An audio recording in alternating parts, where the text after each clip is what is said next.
This is Lesson 85, Probability of Dependent Events. If you remember, Lesson 84 was independent events. One did not affect the other.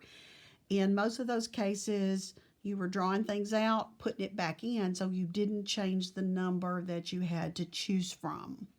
So you will see that the bottom numbers are going to change because there won't be the same number of items in the basket or the pocket every time you draw. And we'll start out with a pretty simple one. Number 1 says a basket contains 6 apples and 5 peaches. You randomly select one and eat it. So you're not putting it back. Then you randomly select another piece of fruit. The first one is an apple. So you took an apple out and ate it. And then the second one was a peach. So let's start just like we did the last time. We know we're going to be drawing 2 times. So we'll make our 2 fractions. Because it is an and, it's multiplication. So how many pieces of fruit do we have in the basket to start with? 6 and 5 is 11. And we were going to choose an apple, and there were 6 apples. So we had 6 of the 11 that were in the basket. But you took one out and you ate it. So when you ate one of the pieces of fruit, how many pieces of fruit were left in the basket? There are only 10. You'll notice the numbers going down because you took it out and didn't put it back in there. So you start with 11, you take one out, now there's 10 in there. And now what's left in there are 10 pieces of fruit, and we're going to draw a peach. Now we did take an apple out, and so at that point there's only 5 apples left, but there's still 5 peaches. So there's your 10 that are left over. But we're choosing a peach this time, so the number of peaches would be 5. Now let's see if we can do any reducing. I'm going to reduce the 5 and the 10, and I'm going to reduce the 2 and the 6. That just makes the arithmetic a little bit easier. I think you probably recognize that you can check it or multiple choice by the decimal, which is 0.273. I don't know why. Sometimes I think on all of these they've done 3 decimal places. I see one that's to 2. So sometimes 3, sometimes 2. Number 2. Your sock drawer has 6 white socks, 4 brown socks, and 2 black socks. You randomly pick a sock and put it on your left foot. So you didn't put it back in the drawer. And then you pick another sock and put it on your right foot. You leave the house with a white sock on your left foot and a brown sock on the right foot. Now, first, we're going to choose one sock and then a second sock. So we're going to choose twice. So I'm going to make our fractions.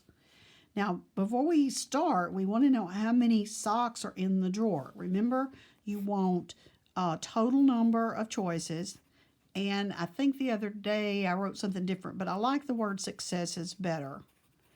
It's successful. So in this case, a success was considered a white sock with the first one, because you're going to put the first one on your left foot. So I've got 6 and 4 and 2, which makes 12 socks in the drawer. And I can't go ahead and put them across here because, well, if you realize that it's dependent, you'll see what's going to happen. But it's not going to stay 12 because you're not putting it back in. You're actually putting it on your foot. And we're successful if that sock is white. And there were 6 of them. So we kept that sock out. We put it on our foot. Now there's only 11 socks left. See, one of these is gone. So now there's only 5 white ones left. And this time, we want the one on the right foot we're going to draw to be successful. We're going to draw a brown sock. So of the 11 socks that are in the drawer, there's 4 of them that are brown. And then can we do any reducing? I'm going to do the 6 and the 12, and then the 2 and the 4. And I get 2 over 11, which is about 0.182. Let's do number 5. It says there are 14 shirts in your closet. Excuse me, 5 blue, 5 green, and 4 red. You randomly select a different shirt each day. Now, it doesn't say this, but we're assuming that you don't wash it and then wear it the next day. Excuse me. So you're going to wear a blue shirt. It's going to go in the dirty clothes, so it's not going to go back in the closet. Then you're going to draw another blue shirt and then another blue shirt. Now look what's going to happen here. We're going to draw 3 times. Okay, there's 14 shirts in the closet. We just randomly reach in there and we get a blue one. We get a blue shirt on Monday, and there were 5 of them. Okay, I wear it, put it in the dirty clothes, and so now there are only 4 blue left in the closet, which means there's only 13 shirts in the closet. And I'm going to choose a blue shirt again, but I only have 4 to choose from because one of them's already been used. See how the top number goes down when you're choosing the same, in this case, success, a blue shirt. Okay, I wear that on Tuesday, put it in the dirty clothes, and I go back the next day. How many shirts do I have to draw from? Well, I now only have 12 shirts in the closet. See, I have 3, 5, and 4. And how many of those are blue? Well, I went from 5 to 4, and now I only have 3 that I can choose from. So you have to watch carefully if they're going to be the same. Now, we got any reducing? I'm going to do the 3 and the 12. I'm going to do the 4 and the 4. And I believe that's it. So when I multiply across the top, I get 5 times 1 times 1 is 5. And I get 14 times 13 times 1, which is 182. And the decimal for that is approximately 0.027. Okay, we'll do one similar to that. There are 7 boys and 7 girls in a class.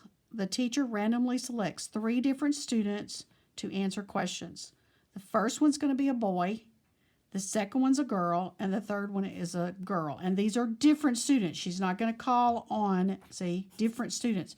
So once she calls on the first boy, he's not going to get called on again.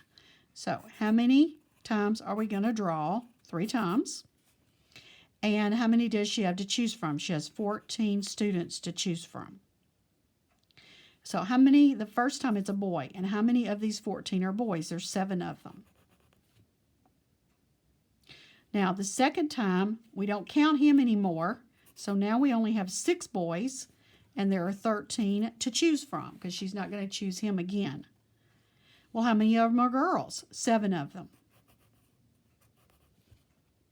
Okay. Now we've used one of these girls, and I only have 6 girls to choose from. So that's 12. And how many can I choose? Well, see, we've already chosen one of the girls here, so now it becomes the 6. And marking these out helps a lot as you do the problems. That does help as you're writing the problems. And I know when you're doing it online, that's difficult, but you can kind of write the numbers down as you're doing them. Can we do any reducing? I see quite a bit. 1/2 and 1/2. And 1 times 7 times 1 is 7. And 2 times 13 times 2 is 52. And this is about 0.135.